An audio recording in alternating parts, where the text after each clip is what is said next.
नहीं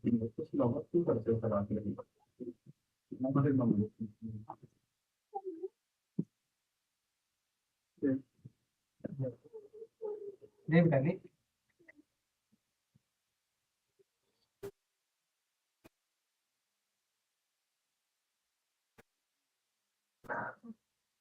मोबाइल आते हैं मुझे थोड़ा करना है।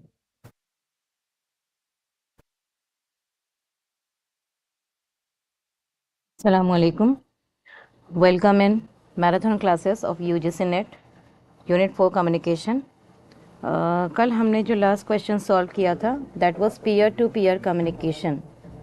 पीयर टू पीयर जो संचार होता है वो क्या होता है, ठीक है।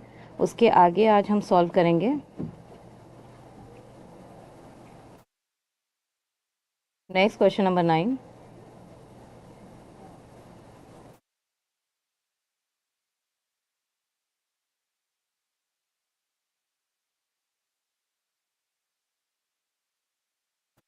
वालेकुम अस्सलाम एवरीवन। हाँ, next question, in a classroom transforming verbal and non verbal science back into messages. यहाँ पर जो क्वेश्चन में पूछ रहा है, मैंने आपको बार बार यही कहा है, क्वेश्चन में क्या पूछ रहा है पहले आपको ये समझना है। इन अ क्लासरूम, यहाँ पर जो कम्युनिकेशन पूछ रहा है वो कक्षा में जो संचार होता है उसके बारे में क्वेश्चन कर रहा है। In a classroom transforming verbal and non verbal science, यानी क्लासरूम में जो ट्रांसफॉर्म किया जाता है, जो बदला जाता है, verbal and non verbal sign. Verbal यानी मौखिक और नॉन वर्बल यानी गैर मौखिक जो साइंस होती हैं, जो निशानियाँ होती हैं, उनको जब मैसेज में बदला जाता है तो उसे क्या कहा जाता है। सबसे पहला that is feedback, second encoding, third decoding, fourth reverse communication. Reverse communication यानी विपरीत जो संचार होता है। कल हमने इसको डिटेल में देखा था कि फीडबैक क्या होता है, इनकोडिंग क्या होता है और डिकोडिंग क्या होता है। यहाँ पर एक नया ऑप्शन है दैट इज़ रिवर्स कम्युनिकेशन, विपरीत संचार। यानी क्लासरूम में जब एक टीचर जो है, जब वर्बल नॉन वर्बल जो निशानियाँ होती है उनको मैसेज में जब बदला जाता है तो उसे क्या कहा जाता है। तो यहाँ पर जो आपका आंसर आएगा दैट विल बी इनकोडिंग और डिकोडिंग। क्या आंसर आएगा आपका। यहाँ पे हमें क्या करना है, जो हमारा वर्बल नॉन वर्बल, मौखिक और गैर मौखिक जो निशानियाँ हैं, जो साइंस है, जो इंडिकेशंस है, उनको हमें मैसेज में बदलना है, ठीक है। तो यहाँ पर जो हमारा आंसर आएगा वो होगा डिकोडिंग। अब ये आंसर कैसे आएगा।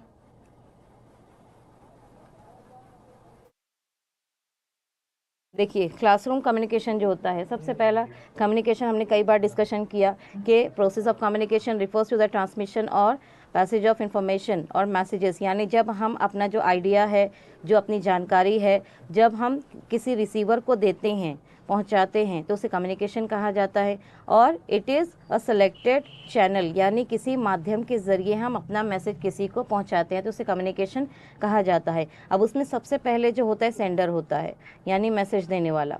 जो मैसेज देता है उसे सेंडर कहा जाता है। The process of communication starts with the sender. जो हमारा जो प्रक्रिया है कम्युनिकेशन की, संचार की, वो सबसे पहले सेंडर से शुरू होती है। The person who has an idea, यानी जो व्यक्ति अपना जो आइडिया है या फिर अपनी जो सोच है वो कन्वर्ट करके रिसीवर को देता है। जैसे मैं बहुत सारी चीज़ें सोच रही हूँ, अब मैं आपको देना क्या चाहती हूँ, मैं पहले उसको जमा करूँगी मुझे बोलना क्या है, ठीक है। फिर उसको सेलेक्ट करके मैं अपना मैसेज इनकोड करके आपको दूंगी, तो आप रिसीवर हुए। अब आप रिसीवर हो और जब मैं आपको मैसेज दूंगी, जानकारी दूंगी, तो वही मैसेज को आप डिकोड करोगे, यानी उसको समझोगे कि मैंने क्या कहा, ठीक है। That's why the formation of ideas is the first step of communication. Communication में सबसे पहला जो हमारा स्टेप है फॉर्मेशन ऑफ आइडियाज़, यानी जो सेंडर होता है, जो मैसेज देने वाला होता है, वो क्या करता है, अपने आइडियाज़ को, अपनी सोच को वो बनाता है ताकि वो रिसीवर को दे सके, ठीक है। देन आफ्टर वही क्या करता है, मैसेज को इनकोड करता है। कोड इन, यानी कोड को इन करना यानी उसको बनाना। द कन्वर्जन ऑफ डेटा और आइडिया, यानी आप क्या करते हो, कन्वर्ज करते हो, बदलते हो आइडिया इनटू मैसेज। आपके दिमाग में जो आइडिया चल रहा है, जो जानकारी है, आप उसको मैसेज में बदलते हो by verbal and non verbal. फिर जब आप सोचते हो कि मुझे ये बोलना है, तो फिर आप उसके बाद सिलेक्शन करते हो, आप चुनते हो कि मुझे वर्ड्स में, शब्दों में बोलना है या फिर आपको इशारों से बोलना है। ठीक है, हम अजान के बाद बात करते हैं।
Now come back. हम देख रहे थे इनकोडिंग। यहाँ पर आपको कम्युनिकेशन का जो मॉडल है उसको आपको याद रखना है कि कम्युनिकेशन मॉडल में सबसे पहले सेंडर होता है। सेंडर जो है वो अपने जो मैसेजेस है, जो जानकारी है, जो थिंकिंग है, उसको इनकोड करता है। ठीक है, अब इनकोड में कन्वर्जन ऑफ द आइडिया, यानी जो आपका मैसेज है, जो आपकी सोच है, जो आइडिया है, आप उसको कन्वर्ट करते, उसको बदलते हो संदेश में by the verbal and non verbal. जब आपने सोच लिया कि आपको क्या कहना है, उसके बाद आप माध्यम का सिलेक्शन करते हो कि मुझे उसको बोलना है, शब्दों में बोलना है या फिर इशारों में बोलना है। इस मेथड को इनकोडिंग कहा जाता है। वाइल इनकोडिंग ए मैसेज, यानी जब आप एक मैसेज को, अपने संदेश को इनकोड करते हो, बनाते हो, वन नीड्स टू कंसीडर, यानी आपको समझना पड़ता है what will be the interpretation of the message, यानी आपको ये समझना पड़ता है कि जब मैं मैसेज दूंगा तो उसका मतलब क्या होगा। ठीक है, यानी उसका मतलब क्या समझा जाएगा। This process of converting the thought, यानी आपकी जो सोच है उसको कन्वर्ट करने की जो प्रक्रिया है, उसको बदलने की जो प्रक्रिया है, the sender into a message, जो सेंडर मैसेज में उसको बदलता है, इसे ही इनकोडिंग कहा जाता है। ठीक है, तो सेकंड जो स्टेप हमने देखा इनकोडिंग, उसके बाद मैसेज। अब सेंडर है वो इनकोड करेगा, उसके बाद क्या देगा, वो संदेश देगा। The thought, idea, emotion, obviously ये भी बहुत ईजी है कि जो आपके जो थिंकिंग है, जो सोच है, जो आइडिया है, आपकी भावनाएं हैं, और anything that the sender wants to convey, जो मैसेज देने वाला है वो जो भी बोलना चाहता है, जो भी देना चाहता है, उसे मैसेज कहा जाता है। अब आपका जो मैसेज है, जो संदेश है, या तो वो मौखिक हो सकता है या फिर गैर मौखिक। उसके बाद आपको मैसेज देना है। अब मैसेज आप कैसे दोगे, यहाँ पर आप जो चैनल है, जो माध्यम है, जो मीडियम है, उसका सिलेक्शन करोगे। द वे और the medium of the sending message, यानी संदेश भेजने का जो जरिया होता है उसे चैनल कहा जाता है। मीडियम और चैनल कैन बी ओरल। अब आपका जो माध्यम है या तो वो ओरली होगा, आप मुंह से बोलोगे, या फिर आप लिख कर बोलोगे, और it can B non verbal, या फिर आप इशारों में बात करोगे। ठीक है। उसके बाद जो लास्ट होगा दैट विल बी रिसीवर, यानी वो मैसेज लेने वाला। The receiver is the person who receives N encoded message.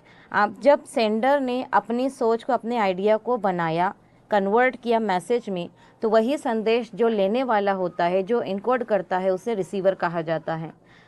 In the best way, if it reaches the receiver, then there is no problem for the receiver to understand the message properly.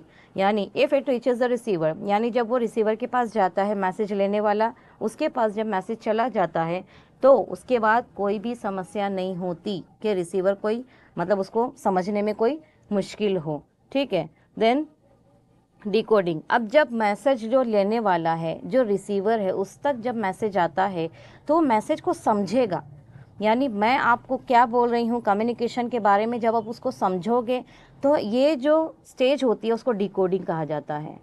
ठीक है। यानी जो हमारा question है, जो हमारा प्रश्न है कि भाई क्लासरूम में जब जो टीचर है अपनी जो सोच है उसको मैसेज में बदलती है, ठीक है, तो उसको क्या कहा जाता है? It is a process where the receive messages is understood. Decoding यानी जब मैसेज को समझा जाता है, जब मैसेज मुझे मिला, मैं उसको समझूंगी कि सामने वाले ने क्या कहा, तो उसे डिकोडिंग कहा जाता है। It is not necessary that, ये ज़रूरी नहीं होता कि message reach to the receiver will be understood by the receiver. यानी रिसीवर जो मैसेज लेने वाला होता है, ज़रूरी नहीं है कि जब उसको मैसेज मिलता है, संदेश मिलता है, तो उसको पूरा समझ में आए। ठीक है। But decoding is a process that converts the messages into understanding. अब यहाँ पे डिकोडिंग में उल्टा होता है। इनकोड में हम मैसेज को रेडी करते हैं, हमारी जो सोच है उसको मैसेज में बदलते हैं, लेकिन डिकोडिंग में जो मैसेज आता है हमारे पास, उसको हम अंडरस्टैंडिंग यानी उसको समझते हैं, उसको हमारी समझ में उसको बदलते हैं। There are chances of misinterpretation of the message. अब जो मैसेज लेने वाला है, जो रिसीवर है, उसका लेवल के हिसाब से वो मैसेज को समझेगा, या फिर अगर कोई छोटा बच्चा है तो वो गलत भी समझ सकता है। ठीक है। तो इस प्रक्रिया को डिकोडिंग कहा जाता है। देन आफ्टर लास्ट में कल हमने इसके ऊपर डिस्कशन किया था कि फीडबैक, जो सबसे आखिरी में जो हमें मिलता है वो फीडबैक होता है। This is the last part of communication process, यानी संचार की जो प्रक्रिया होती है उसमें सबसे आखिरी जो हिस्सा होता है वो है feedback. After receiving the message, यानी मैसेज मिलने के बाद द रिसीवर रिएक्ट्स और रिस्पॉन्ड्स। जो रिसीवर होता है, जो मैसेज लेने वाला होता है, वो क्या करता है? वो रिएक्ट करता है, वो जवाब देता है, वो रिएक्शन देता है। The response can be based on perfect understanding of the message, यानी जो रिस्पॉन्स होता है, जो रिएक्शन होता है, जो आपका जवाब होगा वो किस पे आधारित होगा? यानी आपको मैसेज कितना समझा। अगर आपको मैसेज पूरा समझ गया तो यू विल बी सेटिस्फाइड। ठीक है, आपको इत्मीनान होगा। लेकिन नहीं समझा तो हो सकता कि आप कुछ गलत समझो और आपको गुस्सा आ जाए। ठीक है, तो यहाँ पर आप रिस्पॉन्ड करोगे जैसा आपको मैसेज समझ में आया। It can be based on misunderstanding, हो सकता है आप कुछ गलत समझो। ठीक है। This reply from the receiver to the sender is called, और यही जो रिसीवर जब वो पलट के जवाब देता है तो उसका जो रिएक्शन होता है उसे फीडबैक कहा जाता है। Then after next question, that is identify the sequence of cultural barriers in communication as listed by experts. यहाँ पर आपको पहचानना है आइडेंटिफाई। पहले क्वेश्चन अच्छी समझिए क्या पूछ रहा है, यानी सीक्वेंस ऑफ कल्चरल बैरियर्स। हमने बैरियर्स इन कम्युनिकेशन, बहुत सारे बैरियर्स को हमने डिस्कशन किया था। बैरियर्स यानी जो रुकावटें आती हैं, जो बाधाएं आती हैं संचार में। अब उसमें यहाँ पर जो स्पेसिफिक पर्टिकुलर जो खास पूछ रहा है वो कल्चरल बैरियर, यानी सांस्कृतिक जो बाधाएं आती हैं। ठीक है। अब यहाँ पे आपको ये सोचना है कि कल्चरल बैरियर, इसका मतलब ये कि जो हम संचार कर रहे हैं, जो कम्युनिकेशन कर रहे हैं, वो किसी अलग संस्कृति के व्यक्ति से कर रहे हैं हम। ठीक है। तो यहाँ पर अब हमारे जो कम्युनिकेशन है, जो बातचीत है, उसमें कौन सी रुकावट आएगी, तो हमें वो पहचानना है। ठीक है। यानी विशेषज्ञों द्वारा जो सांस्कृतिक जो बाधाएं आती हैं उसको अनुक्रम करना है, आपको पहचानना है। सबसे पहला जो है that is methods of conflict resolution, यानी जो तरीके होते हैं किसके, संघर्ष समाधान के। जो भी संघर्ष, जो भी झगड़ा है आपका, उसका जो समाधान है उसके तरीके हो सकते हैं। या फिर सेकंड है that is difference in tolerance of conflicts, यानी जो डिफरेंस होता है, जो संघर्ष होता है, इन टॉलरेंस यानी सहनशीलता, अंतर यानी किसी भी मसले को बर्दाश्त करने की कुवत, आप कितना बर्दाश्त कर सकते हैं। ऑब्वियसली जब हम किसी अलग संस्कृति के व्यक्ति से बात करते हैं, उसका कल्चर अलग, हमारा कल्चर अलग, कोई यानी कुछ चीज़ें हमारे कल्चर में सही हैं लेकिन दूसरे की जो संस्कृति है उसमें गलत, जैसे पानी पीना, हमारा उसमें बैठकर पानी पिया जाता है लेकिन दूसरी की जो संस्कृति होती है उनके कल्चर में पानी कैसे भी खड़े होकर भी पी सकते हैं, ठीक है। तो अब इसको बर्दाश्त करना, उसे difference in tolerance of conflict, यानी हमें जो डिफरेंस है, जो फ़र्क है, तो उसको आप बर्दाश्त करते हो, ठीक है। तो ये आएगी। या फिर सिमेंटिक आएगा। सिमेंटिक यानी जो लैंग्वेज है, जो भाषा होती है, जब उसका मतलब बदलता है, ठीक है। यानी जब हम बात करेंगे अलग अलग कल्चर के लोगों से, अलग अलग संस्कृति के लोगों से जब हम बात करेंगे तो उसमें सबसे पहले बाधा कौन सी आएगी? Then after tone difference. Tone यानी आवाज़ का जो उतार चढ़ाव होता है, बोलने का जो अंदाज़ होता है, क्या वो होगा? या फिर जो लास्ट है दैट इज़ वर्ड कन्नोटेशन। वर्ड कन्नोटेशन यानी जो शब्द का डायरेक्ट मतलब बदल जाता है, उसे वर्ड कन्नोटेशन कहा जाता है। तो यहाँ पर आपको ये समझना है कि जब आप किसी अलग संस्कृति के व्यक्ति से बात करोगे, संचार करोगे, तो कौन कौन सी बाधाएं आएंगी, उसकी सीक्वेंस आपको पहचानना है। तो उसमें जो है आपका जो आंसर आएगा दैट विल बी ए। इसमें सबसे पहले जो बाधा आएगी वो है सी, सिमेंटिक। सिमेंटिक यानी सबसे पहले जो आपको प्रॉब्लम आएगा, जो समस्या आएगी, वो लैंग्वेज प्रॉब्लम होगा, ठीक है। यानी अलग अलग कल्चर के जो लोग हैं वो अलग अलग भाषा में बात करते हैं तो उसका मतलब बदल जाता है, ठीक है। तो सबसे पहला जो आपको प्रॉब्लम आएगा, जो समस्या आएगी, दैट विल बी सी और सिमेंटिक। देन आफ्टर ई यानी जो वर्ड कन्नोटेशन, यानी जो शब्द का जो अर्थ बदलता है। हो सकता है कोई शब्द हमारे कल्चर में पॉजिटिव हो, उसका अच्छा मीनिंग हो, लेकिन दूसरे के कल्चर में उसका अलग मतलब हो, तो ये क्या होगा, ये भी प्रॉब्लम आ सकता है हमें। सबसे पहला आपको भाषा का आएगा, उसके बाद जो वर्ड होते हैं, जो शब्द होते हैं, उसका प्रॉब्लम आएगा। उसके बाद जो है डी, टोन डिफरेंस, यानी बातचीत करने का जो हमारा तरीका होता है, ठीक है। Then after next that is difference in tolerance. बाद में ये सारी चीज़ें आती हैं, क्योंकि पहले हम किसी से बात करते हैं, उसका अंदाज़ समझते हैं, ठीक है। उसके बाद हम ये देखते हैं कि भाई हम उसको कितना बर्दाश्त कर सकते हैं, तो हमारी दोस्ती होती है, अदरवाइज़ नहीं होती, ठीक है। Then after last one that is methods of conflict. हाँ, उसके अलावा अगर कोई और हम में झगड़ा होता है, कोई बहस होती है, तो फिर वो मेथड आता है, ठीक है। इसीलिए जो हमारा आंसर होगा दैट विल बी CEDDA। अब इसमें ये आंसर क्यों आएगा पहले हम देखते हैं। देखिए, कम्युनिकेशन बैरियर। कम्युनिकेशन बैरियर यानी संचार में जो बाधाएं आती है उसे कम्युनिकेशन बैरियर कहा जाता है।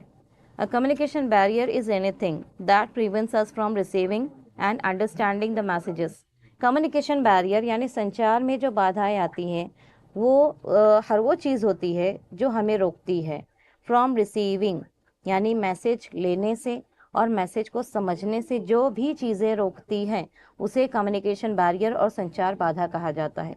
Others use to convey their information. जैसे फॉर एग्जांपल मैं आपको कुछ बोलना चाहती हूँ, ठीक है। अगर मैं आपसे मराठी में बात करती हूँ और आपको मराठी नहीं समझती, तो मेरा कल्चर अलग महाराष्ट्र के हिसाब से, आपका कल्चर अलग आपके स्टेट के हिसाब से। तो यहाँ पे हमारे बीच में सबसे पहली जो समस्या आ रही है, जो सबसे पहली रुकावट आ रही है कि मेरा मैसेज आपको समझ में नहीं आ रहा है, तो वो क्या होगी, वो भाषा होगी, ठीक है। तो उसी को बैरियर कहा जाता है जो मैसेज समझने से रोकती है। देन आफ्टर इंफॉर्मेशन, आइडियाज़ और थॉट्स। जो भी मैं चाहे आइडिया आपको दूं, चाहे कोई जानकारी दूं या फिर अपनी सोच आपको बताऊं, लेकिन आप नहीं समझ पा रहे हो, तो वो जो बाधा है उसी को कम्युनिकेशन बैरियर कहा जाता है। They can interfere. अब ये जो बाधाएं होती हैं, जो रुकावटें होती हैं, वो इंटरफियर करती हैं विद ब्लॉक द मैसेज। या तो हम मैसेज को थोड़ा सा समझ पाएंगे या फिर ब्लॉक द मैसेजेस, यानी कोई भी संदेश आपको नहीं समझ में आएगा। One is trying to send, जो भी आपको कुछ बोलना चाहता है, यही बाधा की वजह से, भाषा है या फिर शब्द है, उसकी वजह से उसका मैसेज आप तक पहुंचने नहीं पाएगा, वो मैसेज रुक जाएगा। कल्चरल बैरियर, अब यहाँ पे हम जो स्पेशली बात कर रहे हैं, तो कल्चरल यानी सांस्कृतिक जो बाधा होती है in communication occurs mainly when communication happens. ये कब होता है? जब जो बातचीत होती है between two different cultural backgrounds, यानी ऐसे व्यक्ति जो अलग अलग कल्चर से हों, अलग अलग संस्कृति से हों, तो जब उनके बीच में रुकावटें आएगी, बाधाएं आएगी, तो उसे कल्चरल बैरियर कहा जाता है। We encounter culture barriers in everyday life. Obviously ये रोज़ हमारे साथ होता है, क्योंकि हम जब जॉब पर जाते हैं या फिर कॉलेज वगैरह जाते हैं तो हम अलग अलग संस्कृति के लोगों से मिलते हैं, तो ये हमारे सामने रोज़ आता है। अब इसमें सबसे पहली जो सीक्वेंस हमने देखी सिमेंटिक। सिमेंटिक क्या होता है इसको हमने एक्सप्लेन किया था, ठीक है। Semantic, these are the obstacles in communication that distort the meaning of a message. ये सबसे बड़ी ऑब्स्टिकल यानी रुकावट होती है। संचार की सबसे बड़ी जो रुकावट होती है वो है semantic, that distort the meaning of a message, यानी इसकी वजह से आपका जो संदेश है उसका मतलब वो बिगाड़ देती है या फिर बदल देती है।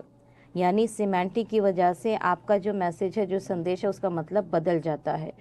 Being Saint, miscommunication can arise. Miscommunication यानी जो आपका जो मैसेज है, जो संदेश है, वो गलत समझा जा सकता है ड्यू टू डिफरेंट सिचुएशन। अलग अलग स्थिति के हिसाब से आपका जो मैसेज है उसका मतलब बदल जाता है। That form the semantic barrier, इसी को सिमेंटिक बैरियर कहा जाता है। सिमेंटिक बैरियर यानी शब्दार्थ between the sender and the receiver, message देने वाला और मैसेज लेने वाला, स्थिति के हिसाब से जो मतलब बदलता है मैसेज का, उसे सिमेंटिक बैरियर कहा जाता है। These situations, to name a few, may be language. अब यहाँ पर जो स्थिति है, जो सिचुएशन है, हो सकता है भाषा हो, अभी हमने जिसकी बात की, ठीक है। देन आफ्टर एजुकेशन, हो सकता है जो शिक्षा है उसकी समस्या हो, उसका प्रॉब्लम हो, या फिर कल्चरल डिफरेंसेस, जो हमारी संस्कृति है वो किसी और कल्चर का हो, हम किसी और कल्चर के। तो ये जो हमारी सिचुएशन है, इसके हिसाब से हमारे जो मैसेज है, जो संदेश है, उसका मतलब पूरा बदल जाता है। तो सबसे पहला हमें जो प्रॉब्लम आता है कल्चरल बैरियर में वो है सिमेंटिक, ठीक है। उसके बाद जो नेक्स्ट प्रॉब्लम हमें आती है और बैरियर होती है, दैट इज़ वर्ड कनोटेशंस।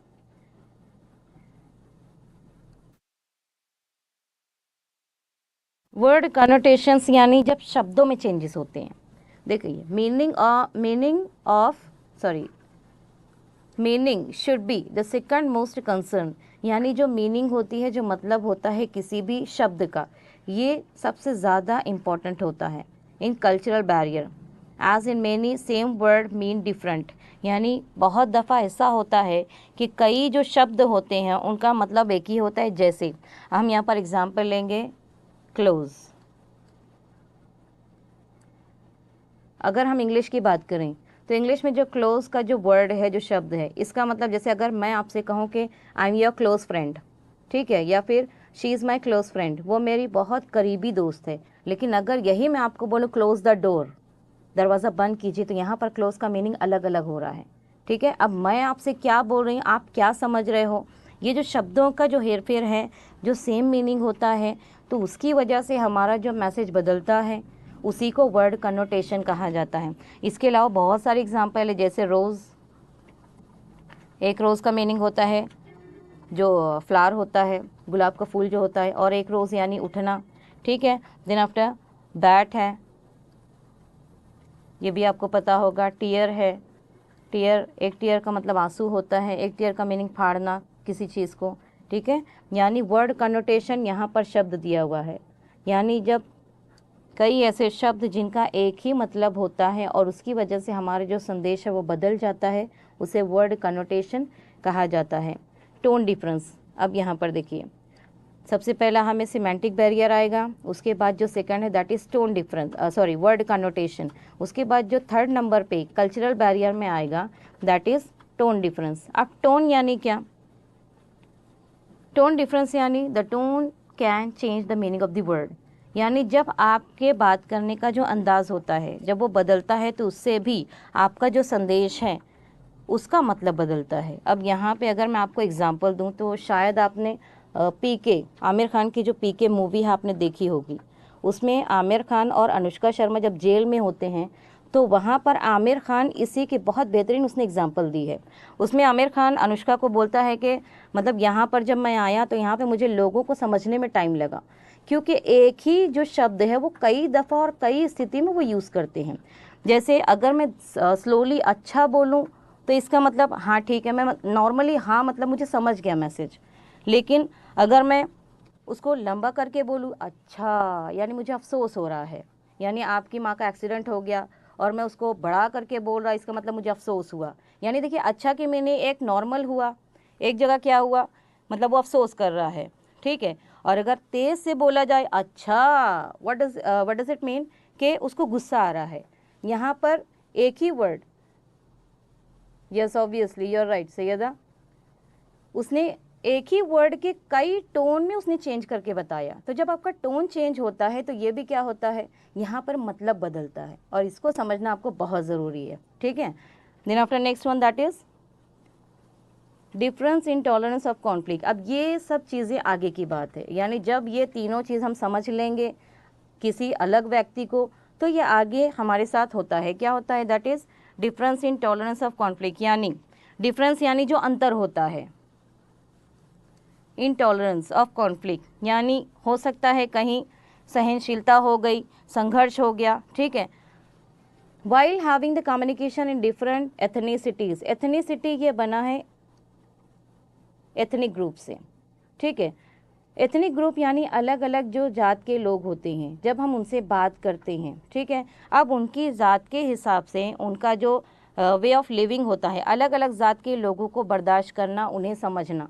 जैसे मैंने आपसे अभी कहा कि हो सकता है कुछ चीज़ें हमारे में अच्छी मानी जाती हैं लेकिन दूसरों में बुरी मानी जाती हैं, या फिर दूसरों की कुछ आदतें हमारे में बुरी मानी जाती हैं, वो लोग अच्छा समझते हैं। तो इन चीज़ों को बर्दाश्त करना, अब ये आप कब करोगे, जब ये सारी चीज़ें आपके साथ हो जाएगी, मतलब आप बातचीत करने का जो अंदाज़ है, जो टोन है, आप वर्ड की मीनिंग समझ रहे हो, ये सब आप बर्दाश्त करने के बाद जब हम उनके साथ रहने लगते हैं तो ये आगे सारी चीज़ें हमारे साथ होती हैं। यानी जो भी हमारा कॉन्फ्लिक्ट होता है, किसी भी चीज़ पर अगर बहस होती है, झगड़ा होता है, उसको बर्दाश्त करना। और लास्ट में जो आता है इसमें मेथड्स ऑफ कॉन्फ्लिक्ट रिजोल्यूशन, यानी संघर्ष समाधान के जो तरीके होते हैं। The ways of conflict solving stands the last but holds the most important part in understanding the communication. The ways of conflict यानी हमारे बीच में जब हम अलग संस्कृति के लोगों के साथ रहते हैं तो ये सारी चीज़ें होने के बाद आखिरी में जो स्टेज होता है दैट इज संघर्ष समाधान, यानी किसी भी संघर्ष और झगड़ा है या बहस है, जब हम उसको सॉल्व करते हैं, उसका समाधान लाते हैं, and last but holds the most, लेकिन ये मतलब किसी कोई भी तरह का डिफरेंस हमारे बीच में होता है, किसी भी संघर्ष का समाधान शांति से करना, उसे समझना, इसे मेथड्स ऑफ कॉन्फ्लिक्ट रिजोल्यूशन कहा जाता है, ठीक है। तो ये सीक्वेंस होगी इसमें। नेक्स्ट है दैट इज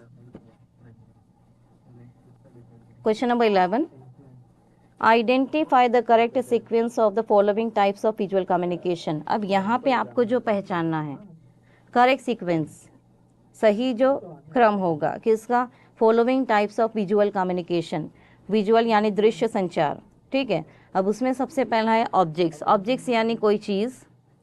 सेकंड जो है वो है मैप, ये आपको पता होगा मैप क्या होता है, जिसमें कंट्रीज़ बताई जाती हैं, ठीक है, उसमें पॉलिटिकल मैप्स होते हैं, फिजिकल मैप्स होते हैं। देन आफ्टर सी ग्राफ, ग्राफ भी आपको पता होगा। डी फोटोग्राफ, ये भी आपको पता होगा। और last one that is models, ठीक है। Choose the correct answer from the options given below. In that first A B D C E, A B D C and last one that is E. Then after next AE, A यानी पहले कोई चीज़ आएगी, उसके बाद model आएगा, then after graphs आएंगे, then maps, और इसमें जो लास्ट है वो फोटोग्राफ आएगा। या फिर सी ऑप्शन पहले मैप आएगा, then after photograph, then model, then graph, and the last one that is object, कोई चीज़ आएगी। और लास्ट ऑप्शन है सबसे पहले जो आएगा वो ग्राफ होगा, उसके बाद कोई चीज़ होगी, उसके बाद फोटोग्राफ होगा और मैप, और लास्ट में इसमें मॉडल्स आएंगे। ठीक है, तो यहाँ पे जो दृश्य संचार है उसके सही क्रम को आपको पहचानना है।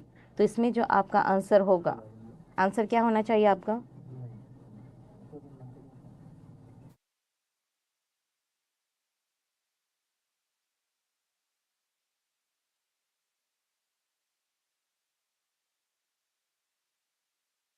देखिए, दृश्य जो है विजुअल कम्युनिकेशन में पहले कोई चीज़ होना चाहिए।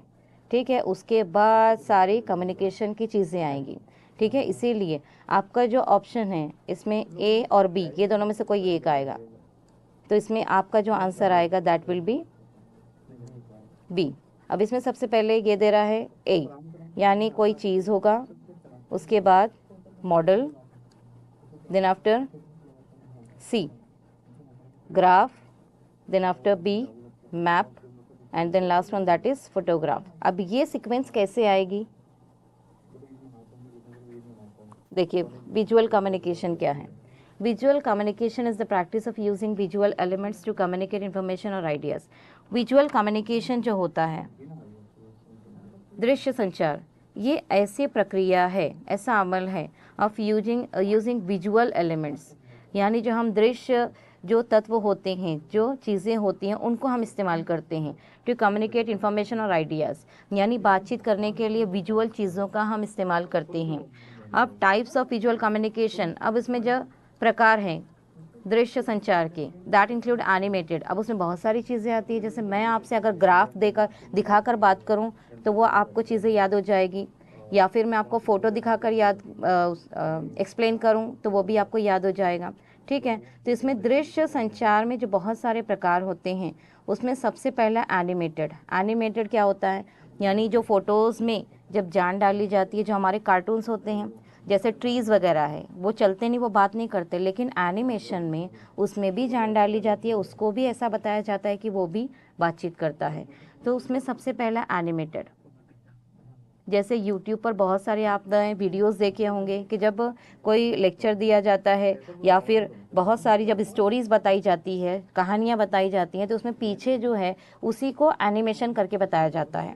उसके बाद जो होता है नेक्स्ट GIFs, ये भी क्या होता है, हमारे मोबाइल में जो शॉर्ट, एकदम शॉर्ट जो वीडियो टाइप होता है उसे GIF कहा जाता है। अगर उसमें भी मैं आपसे, जैसे हम जब मैसेज में चैटिंग करते हैं तो चैटिंग करते टाइम भी हम कभी कभी जो इमोजी होता है, इमोजी के अलावा हम GIF भी भेज देते हैं। ठीक है, उसके बाद जो होता है स्क्रीनशॉट, ये भी एक फ़ोटो होता है, स्क्रीनशॉट हम लेते हैं directly.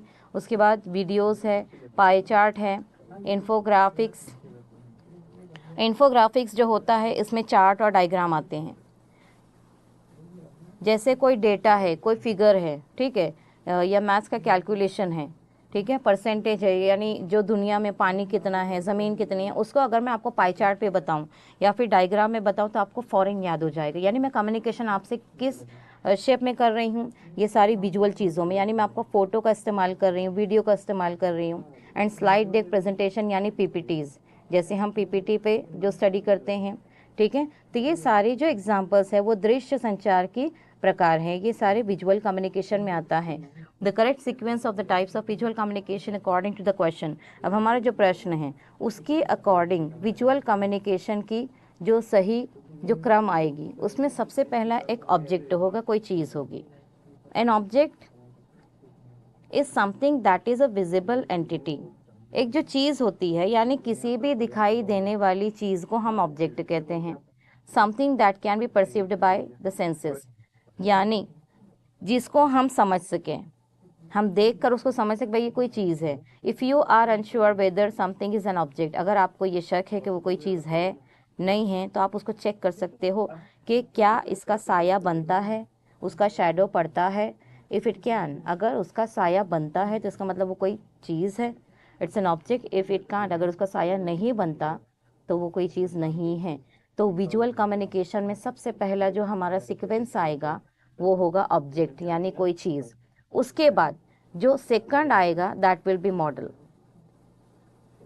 A 3 dimensional representation of a person. किसी भी व्यक्ति, किसी भी चीज़ को जब हम 3D में बताते हैं, आपको अच्छे से पता होगा ये 3D ठीक है, यानी एग्जैक्ट हमें वो चीज़ समझ में आती है वो, ठीक है। तो किसी भी व्यक्ति या किसी भी चीज़ को जब हम 3D में बताते हैं या किसी भी स्ट्रक्चर को, ढांचे को, तो उसे मॉडल कहा जाता है। Typically a smaller scale than the original, यानी जो ओरिजिनल, जैसे अगर आपका भी मॉडल बनाना है तो आपका जो ओरिजिनल है उससे थोड़ा छोटा बनाकर बताया जाता है। मॉडल्स होते हैं, यानी हमारे प्रोग्राम्स वगैरह में जो मॉडल्स बनाए जाते हैं, तो जो एग्जैक्ट जो ओरिजिनल होता है उसका 3D होता है, लेकिन वो छोटा होता है। तो सेकंड जो उसमें सीक्वेंस आएगा ऑब्जेक्ट के बाद, that will B model.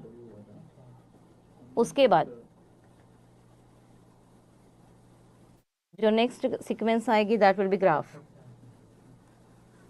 A graph is not non linear data structure consisting of nodes and edges. जो ग्राफ आपको अच्छी से पता होगा कि ग्राफ्स में जो नोड्स है, यानी जो पॉइंट्स होते हैं जहाँ पर जो लाइंस इंटरसेक्ट करती हैं, मिलती हैं, ठीक है, पॉइंट्स होते हैं और एजेस होते हैं उसमें, यानी जो कॉर्नर्स होते हैं। The nodes are sometimes also referred, यानी जो नोजेस होते हैं, जो कॉर्नर्स होते हैं और पॉइंट होते हैं, उन्हें वर्टिसेस भी कहा जाता है। द एजेस आर लाइन्स और आर्क्स। अब उसमें जो कॉर्नर बताए जाते हैं ग्राफ में, या तो वो लाइन पे बताया जाएगा या फिर आर्क, यानी जो कर्व टाइप होता है ऐसे घुमा हुआ, ठीक है, तो उसे ग्राफ कहा जाता है।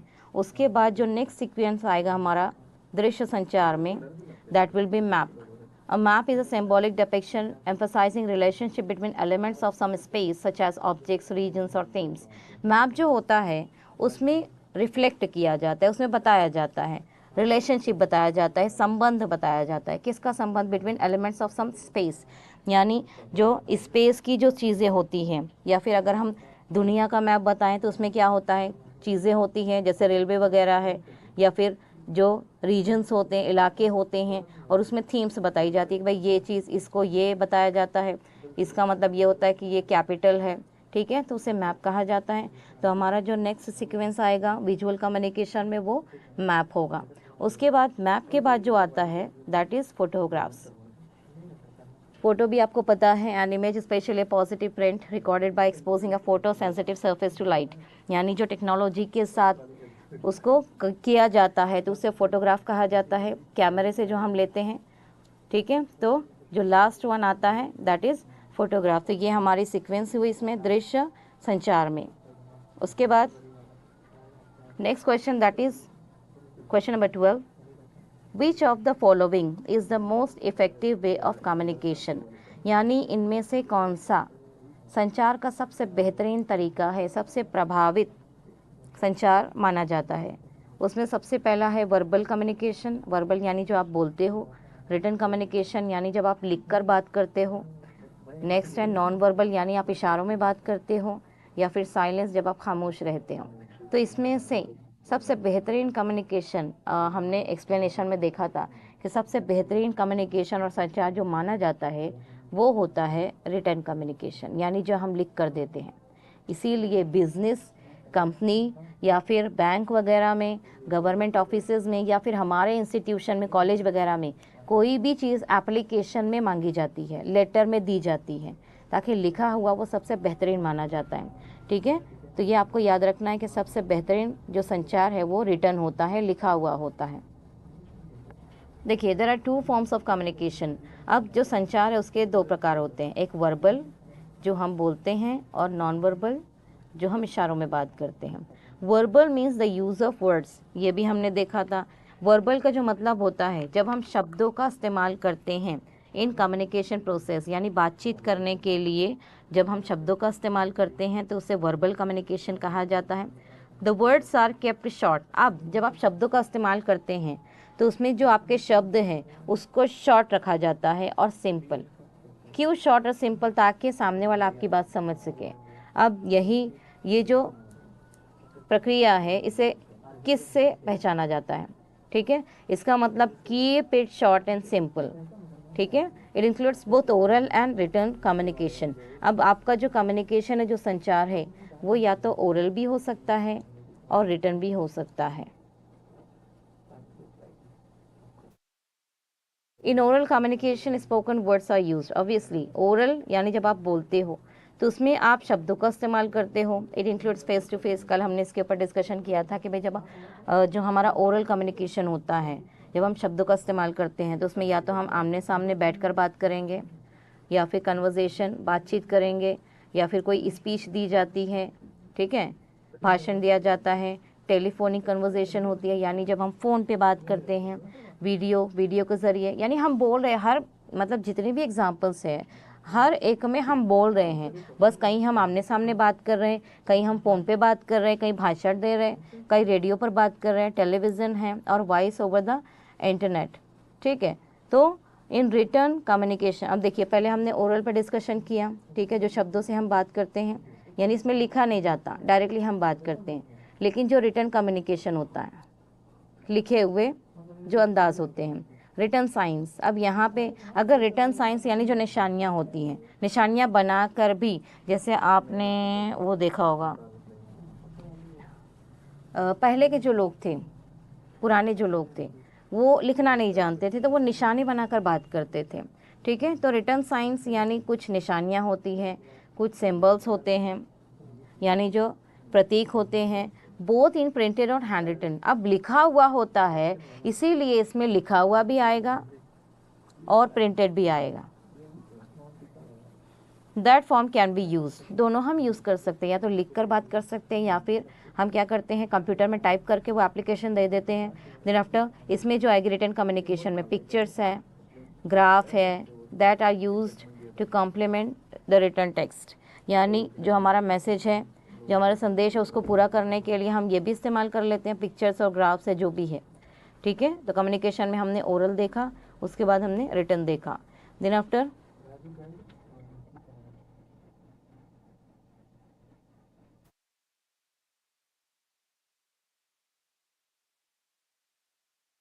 नेक्स्ट जो है नॉन वर्बल कम्युनिकेशन। अब देखिए हम नॉन वर्बल देखेंगे, जो हम नहीं बोलते हैं, ठीक है।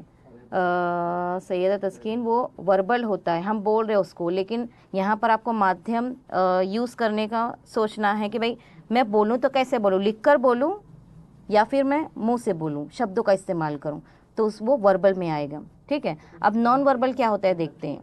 The message is transmitted without words. अब नॉन वर्बल, यहाँ पर नॉन दिया हुआ है, नहीं, वर्बल यानी बोलना, नहीं बोलना, यहाँ पर हम शब्दों के बिना बात करते हैं। It is the transfer of information, इसमें जो है जानकारी को दिया जाता है through the use of body language. या तो आप अपनी बॉडी का इस्तेमाल करो, इंक्लूडिंग आई कॉन्टैक्ट, जैसे कल मैंने आपको बताया था, अपनी आँखों के इशारों से। जैसे अगर क्लास में जब टीचर बच्चों को घूरती है, तो वो कुछ बोल नहीं रही है, लेकिन वो कम्युनिकेट कर रही है कि भाई मैंने घूर दिया, इसका मतलब मैं गुस्से में हूँ, तो सारे बच्चे चुप बैठ जाते हैं। तो ये क्या है, eye contact. Facial expressions, facial expression जैसे चेहरे के हाव भाव, जैसे हम किसी से बात नहीं करना चाहते, तो हम चेहरे से उसको ऐसा एटीट्यूड बताते हैं, उसको देखकर हम मुंह फेर लेते हैं, इसका मतलब हम उसको ये कम्युनिकेट कर रहे हैं, ये बात कर रहे हैं कि भाई हम आपसे बात नहीं करना चाहते, हम आपको अवॉइड कर रहे हैं, ठीक है। तो ये क्या है, non verbal communication. Then after gesture, जो इशारों में बात करते हैं, जैसे किसी को बुलाना है तो हम डायरेक्ट हाथ से सिर्फ इशारा कर देते हैं, ठीक है। अब छोटे बच्चे जो होते हैं छोटी क्लासेस में, वो कैसे बात करते हैं, मतलब वो पूरा नहीं बोलने पाते, मैं आई ड्रिंक वाटर, लेकिन सिर्फ हाथ से हम ऐसे करते हैं तो टीचर समझ जाती है कि उनको पानी चाहिए, तो ये क्या है, इशारा है। Then after and many more, यानी जहाँ पर आप शब्दों का इस्तेमाल नहीं करते, आप इशारों से बात करते हो, तो उसे नॉन वर्बल कम्युनिकेशन कहा जाता है। फॉर एग्जाम्पल, अब उदाहरण हम देखेंगे, smiling when you met someone conveys friendliness, जैसे जब कोई आपसे मिलता है, कोई फंक्शन हो, कोई इवेंट हो, उसमें जब कोई आपसे मिलता है तो आप स्माइल करते हो, आप हंसते हो, तो इसका मतलब ये कि वो इंसान आपको पसंद है या फिर आपका दोस्त है, तो आप स्माइल कर रहे हो, ठीक है। एक्सेप्टेंस एंड ओपननेस, यानी जब आप स्माइल करते हो तो इसका मतलब ये है कि आप उसको एक्सेप्ट करते हो कि भाई आपका दोस्त है, या फिर आप उसको जानते हो, ये क्या है, हमारा कम्युनिकेशन है, ठीक है। Then after everyone uses non verbal communication all the time whether they know it और नॉट। ऑब्वियसली हमारी इतनी आदत है कि हम डेली इसको यूज़ करते हैं, ठीक है। जैसे छोटे बच्चे, उनको डराना है तो हाथ से हम ऐसे कर देंगे तो वो लोग डर जाते हैं कि भाई अभी कुछ हमने गलती की और हम मार खाएंगे, तो ये क्या होता है, ये नॉन वर्बल कम्युनिकेशन के ये सारे साइंस होते हैं, ठीक है, वो निशानियाँ होती हैं। Then after next question, that is 13।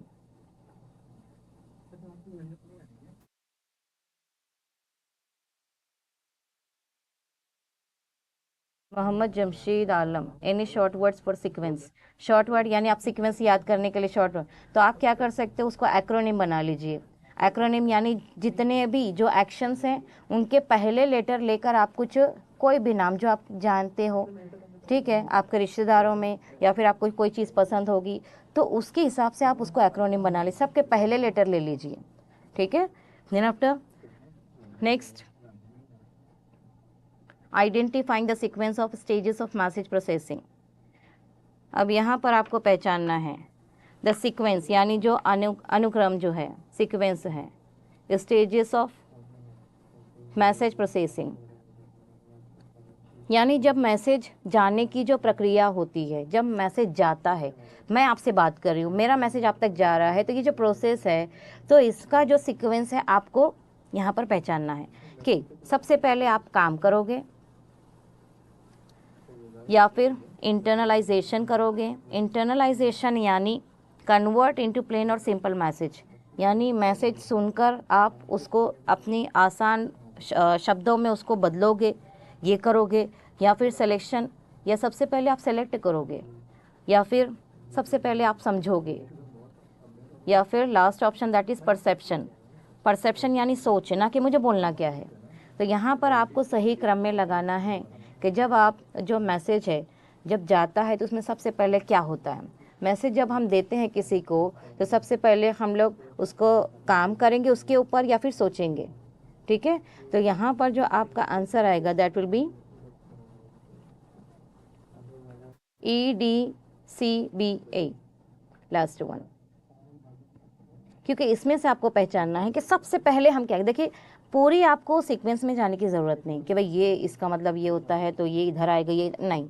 सबसे पहले आप क्या करोगे, आपको ये देखना है, ठीक है। जैसे फॉर एग्जांपल सबसे पहले हम सोचेंगे कि हमें मैसेज देना क्या है, परसेप्शन, ठीक है। अब जब ये आप सोच ले कि पहले हम ये करेंगे तो आपको ऑप्शन में ये ढूंढना है कि ई किधर आ रहा है सबसे पहले।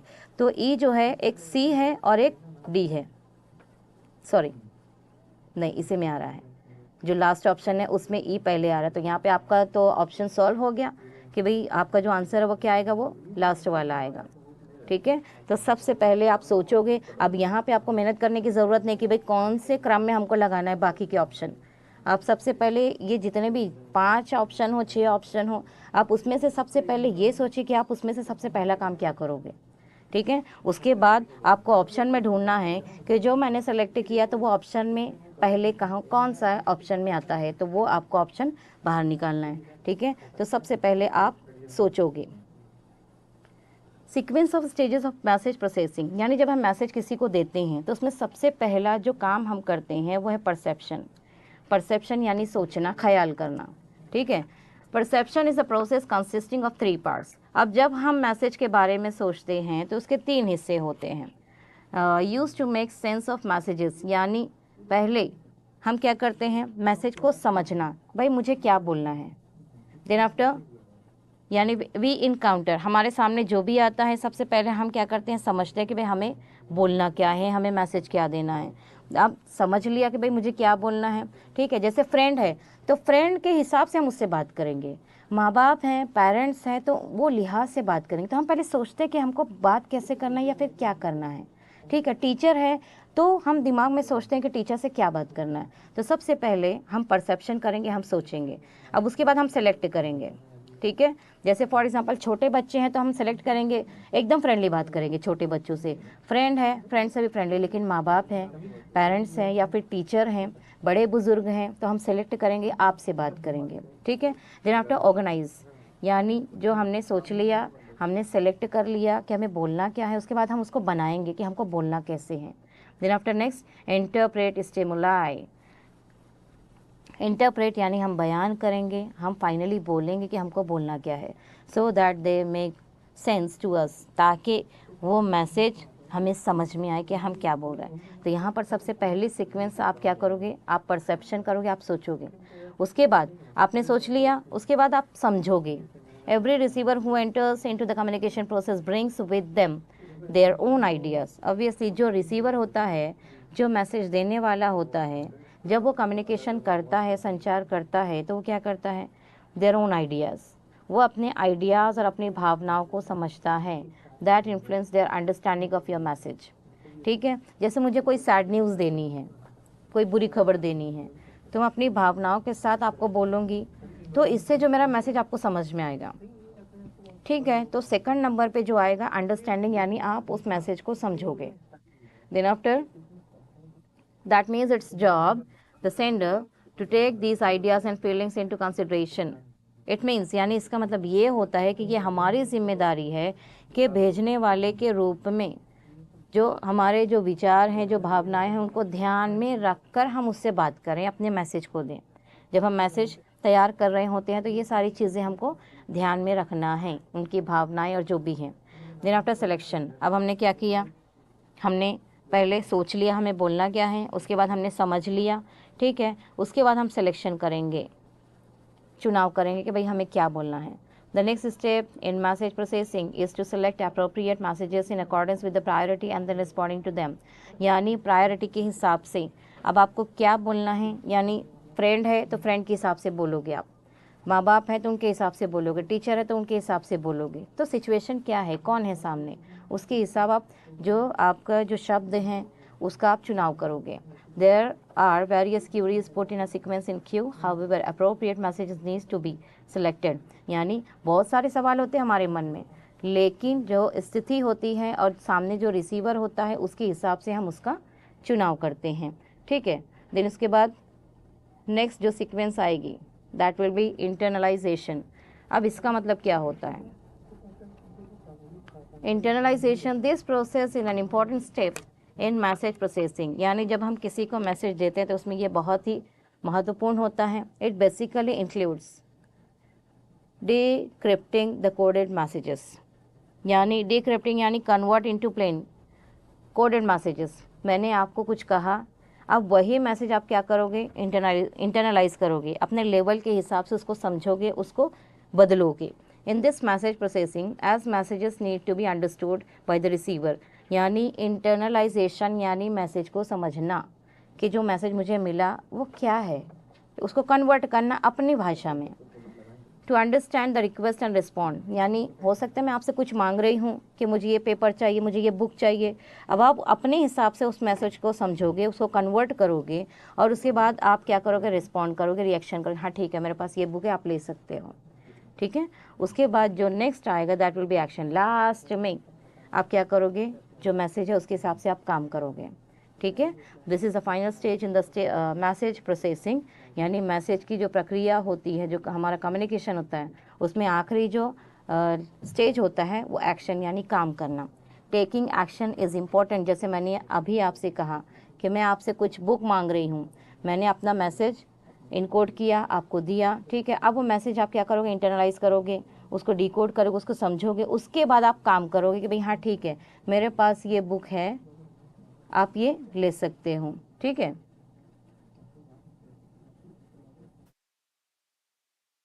प्रवीण शाहीन, सॉरी आपका क्वेश्चन मुझे समझा नहीं। क्या ये इंटरनलाइजेशन आप बात कर रहे हो?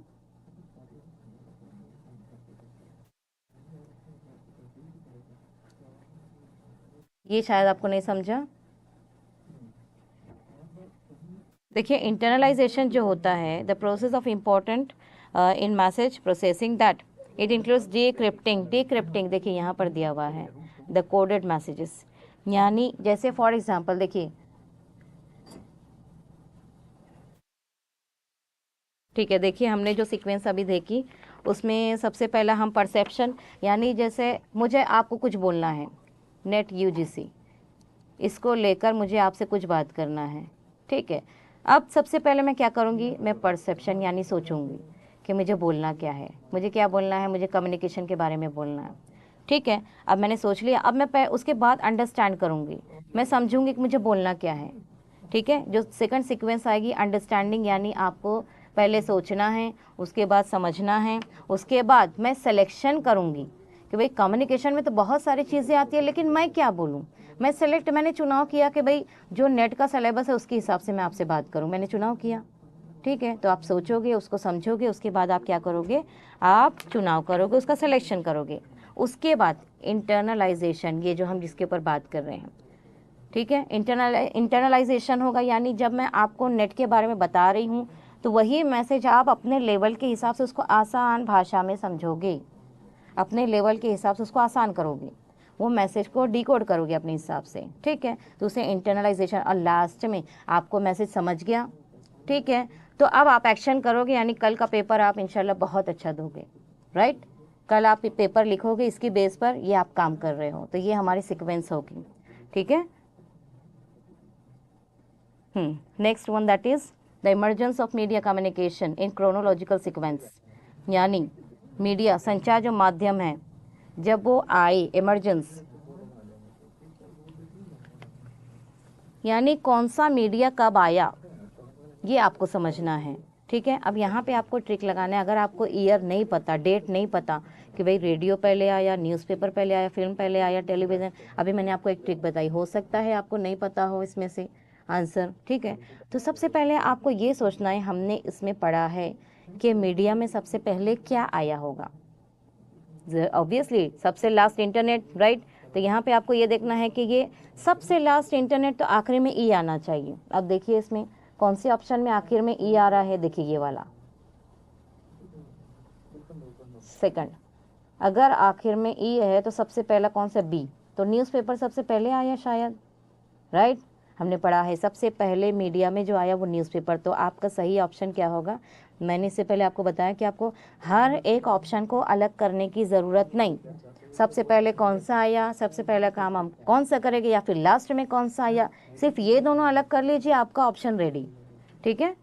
देखिए अब हम इसकी हिस्ट्री देखेंगे, सबसे पहले कौन सा आया, हिस्ट्री ऑफ मास मीडिया, यानी जो इतिहास है मास कम्युनिकेशन का। तो it stretches from pre historic forms of art and writing, यानी जो मास मीडिया है, जैसे आज जो है हम कोई भी बातचीत करते हैं, ठीक है, हम कोई भी मैसेज पहुंचाते हैं सोशल मीडिया के ज़रिए, राइट। लेकिन जब सोशल मीडिया नहीं था, जब लोग बहुत पहले के जो दौर में, प्री हिस्टोरिक यानी जब लोग लिखना भी नहीं जानते थे, तब से मास कम्युनिकेशन यानी लोग अपनी बात दूसरों तक पहुंचाते आए हैं। अब वो कैसे पहुंचाते आए हैं, पहले के जो आप लोअर स्टैंड में आपने पढ़ा होगा कि भाई जो लोग थे वो पत्थरों पर लिखते थे, निशानियां बनाते थे, ठीक है। अब यहाँ पर हम ये देखेंगे सबसे पहले जो आया वो प्रिंटिंग प्रेस, ठीक है। The invention of Gutenberg's printing press in 1455, यानी 1455। देखिए प्रिंटिंग प्रेस, यहाँ पे आप ऐसे याद रख सकते हो, पी दैट इज 1455, 1400। अगर आपको ये 5 नहीं याद हो रहा तो 1400। यहाँ पर मास कम्युनिकेशन और जो मास मीडिया है उसकी जो हिस्ट्री है, जो इतिहास है, वो 1400 से स्टार्ट हो रहा, ठीक है। तो प्रिंटिंग प्रेस जो है 1400 में आया, ठीक है। उसके बाद जब प्रिंटिंग प्रेस आया तो ऑब्वियसली न्यूज़पेपर आएगा, ठीक है। तो न्यूज़पेपर जो है वो 1600, 14 के बाद 16 यानी 1600 में। उसके बाद जो हमारा telephone, the first weekly printed newspaper Antwerp in 1605, ठीक है। सबसे पहला जो न्यूज़पेपर था वो एंटवर्प था, वो 1605 में आया। देन आफ्टर न्यूज़पेपर के बाद आने वाला जो मीडिया था वो था टेलीफोन, इन्वेंशन ऑफ टेलीफोन, ये तो आपको पता ही होगा, ग्राहम बेल। अब ये कब आया, 1800। देखिए दो जो दशक है उसका यहाँ पर गैप है, 1400, 1600, 1800। Printing press, newspaper, then after telephone. अब उसके बाद जो आया टेलीफोन के बाद फोनोग्राफ शायद आपको पता होगा, रिकॉर्डेड जो प्लेयर आता था पहले, पुराने लोग जो सुनते थे उसे फोनोग्राफ कहा जाता है। The invention of phonograph, Thomas Edison 1877।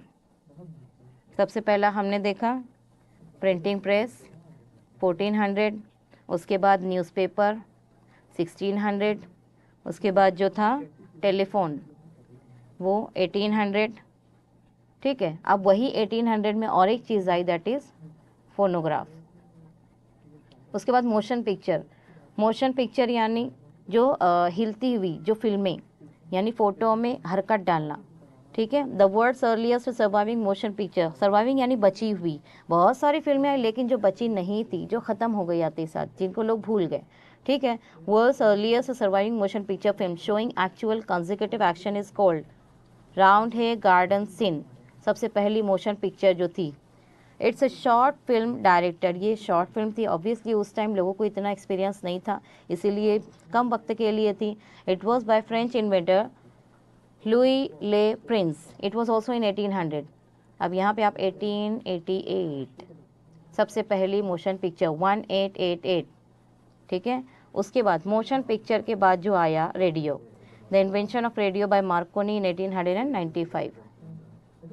देखो 1800 में बहुत सारी चीज़ें आई। 1895 रेडियो के बाद television, it was by John Logie Baird in 1925। अब 90 से जो शुरू हुआ वो था टीवी, ठीक है। 18 तक रेडियो, 90 से सबसे पहला टेलीविज़न, उसके बाद and finally internet, that is world wide web by Tim Berner internet, it was in 1990। ये 90 के दशक के बाद आया, ठीक है। तो ये सीक्वेंस है मास मीडिया की, कौन सा मीडिया कब आया, ठीक है। Next last question, that is identify the ways that would be followed by a public sector organisation to communicate with the public, organising and open house, ठीक है। देखिए यहाँ पर जो ये पूछ रहा है कि अगर कोई पब्लिक सेक्टर है, कोई भी ऑर्गेनाइजेशन जो गवर्नमेंट के अंडर में है, हुकूमत के अंडर में है, जैसे अगर कोई बैंक है या फिर SBI है, तो ये गवर्नमेंट के अंडर में आता है, ठीक है। अगर उसको लोगों से बातचीत करना है तो उसके लिए वो कौन सा रास्ता अपनाएगा, ठीक है। इसमें सबसे पहले जो दिया हुआ है पब्लिसिटी, वो प्रचार करेगा। जैसे पॉलिटिशियंस है, जो पॉलिटिकल पार्टीज है वो प्रचार करते हैं, तो क्या वो प्रचार करेगा अपने बारे में, या फिर लॉबिंग करेगा। लॉबिंग करना यानी डायरेक्ट कम्युनिकेशन टू इन्फ्लुएंस, यानी लोगों को अपने साथ लेने की कोशिश करना, अपना असर डालना और लोगों को अपने साथ लेने की कोशिश करना, उसे लॉबिंग कहा जाता है, ठीक है। या फिर पब्लिक रिलेशन, पब्लिक रिलेशन यानी लोगों से अच्छे संबंध बनाना, ठीक है। या फिर next image building, image building यानी जो अपनी छवि है जो पब्लिक सेक्टर में, उसको निर्माण करना, अपनी इमेज बनाना, ठीक है। तो इसमें क्या आएगा कि अगर किसी पब्लिक सेक्टर ऑर्गेनाइजेशन यानी कोई बैंक है या फिर कोई कंपनी है जो गवर्नमेंट के अंडर में आती है, उसे अगर लोगों से बात करना है तो वो इसमें से कौन सा तरीका अपनाएगी, ठीक है। तो इसमें आपको ये ट्रिक लगाना है कि भाई सब ये क्या करेगी। तो इसमें जो है पब्लिसिटी करेगी, ऑब्वियसली गवर्नमेंट की चीज़ है, वो क्या करेगी, वो प्रचार करेगी, ठीक है। उसके बाद क्या वो लॉबिंग करेगी, लोगों को अपने साथ लेगी। तो गवर्नमेंट जो है वो लोगों को अपने साथ नहीं लेती, मतलब वो पार्टनरशिप नहीं करती, हाँ वो जॉब देगी, पार्टनरशिप नहीं करती है वो, ठीक है। Then after public relation, obviously government की जो कंपनी होती हैं, जो चीज़ें होती हैं, वो लोगों के साथ अच्छा संबंध बनाती हैं, ठीक है। और उसके बाद लास्ट वन इमेज बिल्डिंग, यानी आपको ये देखना है अगर ये नहीं आएगा तो कौन सा ऐसा ऑप्शन है जिसमें बी नहीं आता, तो वो है A, C, and D, first one, ठीक है। अब हम ये ऑप्शंस देख लेते हैं क्या है। सबसे पहला जो है publicity, if a public sector organisation aims to communicate with the public, यानी कोई पब्लिक सेक्टर है, कोई कंपनी है या फिर कोई बैंक है जैसे SBI है, अगर उसको लोगों से बातचीत करना है, संचार करना है, ठीक है, by throwing an open house, it will serve the purpose of publicity. सबसे पहले वो क्या करेगी, पब्लिसिटी करेगी, प्रचार करेगी, ताकि लोगों को उसके बारे में पता चले। It is the process of creating public awareness. अब ये एक ऐसी प्रक्रिया है जिसमें पब्लिक को जागरूक किया जाता है about the organisation to potential stakeholders. यानी जैसे SBI अगर नया नया ओपन हुआ, ठीक है, स्टेट बैंक ऑफ इंडिया, अब ये क्या करेगा, सबसे पहले प्रचार करेगा, या तो एडवर्टाइज देगा ऐड कर सकता है, या फिर सोशल मीडिया पे इसके बारे में ऐड है या फिर कोई न्यूज़ है वो दी जाएगी, ठीक है। तो सबसे पहला जो है वो पब्लिसिटी। देखिए पब्लिक सेक्टर की हम बात कर रहे हैं तो उसमें पब्लिसिटी, देखिए यहाँ पे पब्लिक, ठीक है। उसके बाद जो सेकंड पब्लिक रिलेशन, इसमें भी पब्लिक आ रहा है। पब्लिक रिलेशन यानी public relation it is the practice of deliberately managing the release and spread of information, यानी इसमें जो है लोगों के साथ अच्छा संबंध बनाने की कोशिश की जाती है। स्प्रेड ऑफ इंफॉर्मेशन यानी कोई इन्फॉर्मेशन दी जाती है और वही जानकारी को फैलाया जाता है। कहाँ फैलाया जाता है, बिटवीन एन इंडिविजुअल, लोगों के बीच में, ऑर्गेनाइजेशन जो संगठन होती है उनके बीच में, या फिर पब्लिक, ठीक है। The professional maintenance of a favourable public image by a company, यहाँ पे उनकी इमेज जो उनकी छवि है उसको मेंटेन रखना की कोशिश की जाती है और वो बहुत ज़रूरी होता है इनके लिए। उसके बाद इमेज बिल्डिंग, यानी अब अपनी जो छवि है उसको कायम करना। Improving building the brand image or public image of any company by good public relations advertising. जैसे फॉर एग्जांपल अगर हम यहाँ BSNL की बात करते हैं, जो सिम कार्ड्स आते हैं, सारे सिम कार्ड्स जो हैं वो प्राइवेट कंपनीज़ के होते हैं, लेकिन जो BSNL है वो गवर्नमेंट के अंडर में चलता है। ठीक है, अब लोग सब चीज़ों को छोड़कर, एयरटेल है, रिलायंस है, ये सब को छोड़ के BSNL क्यों लें? अब यहाँ पर BSNL को अपनी जो इमेज है वो मेंटेन करनी पड़ेगी, वो इम्प्रूव करनी। अब वो इमेज कैसे मेंटेन करेगा?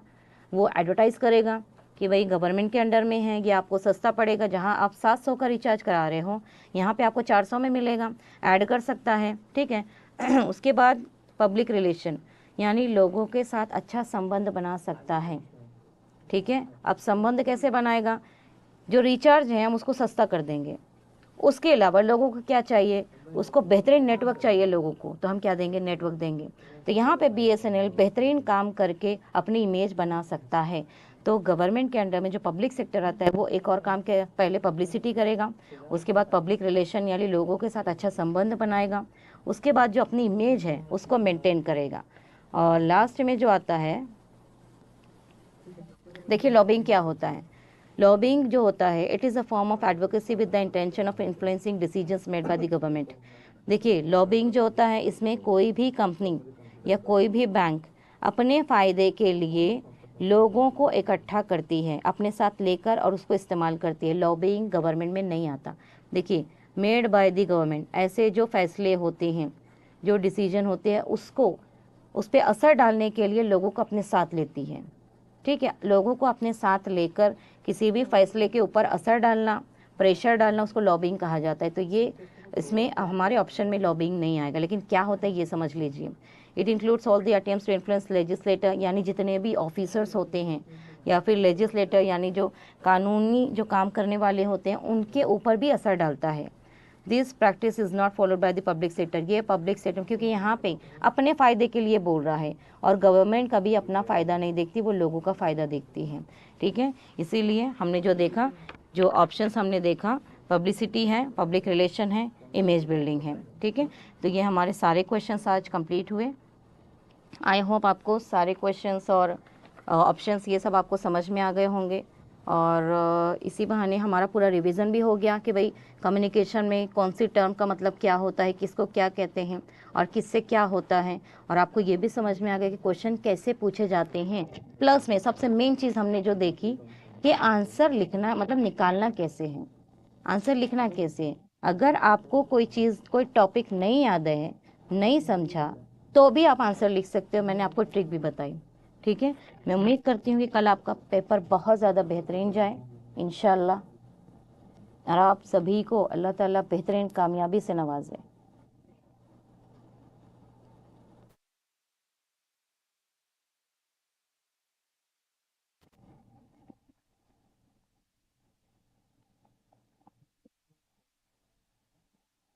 इंशाल्लाह।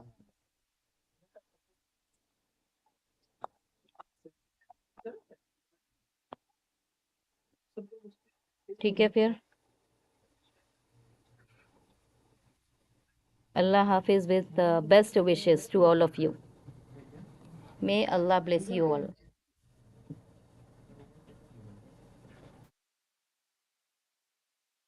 ठीक है।